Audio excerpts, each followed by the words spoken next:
Hello, we're Group 16 and this is our demo for the course Simulation in Computer Graphics. In this first showcase, we can see the gravity force applied to all four particles. Every particle is at a different distance from the ground, which is represented by the orange wall collision object.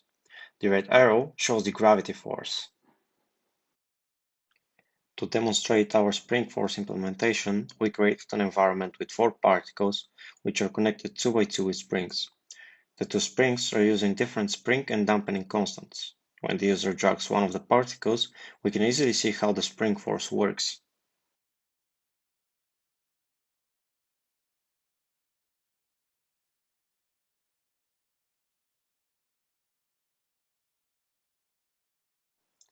Here we can see three particles connected with a rod constraint, where also one of the particles has a circular wire constraint applied to it.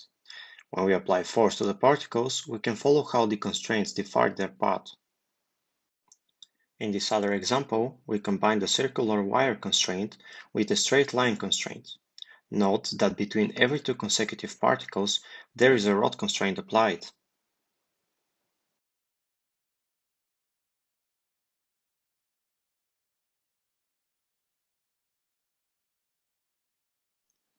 In this example, we want to show how the different integration schemes change the path precision. Firstly, we can run the simulation with Euler, where we can see that things are exploding quite quickly due to its relatively big time step. Secondly, we run the simulation with the midpoint integration scheme, where we indeed see an improvement in the precision as the simulation is not exploding. And lastly, the best results we see is when we apply the Runge-Kutta.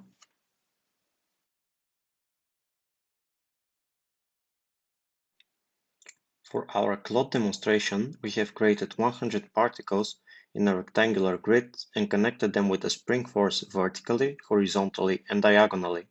We also added two walls which apply collision to the cloud.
To show off the angular spring forces, we created several hair-like triplets of particles, where each triplet is connected by two normal springs and one angular spring.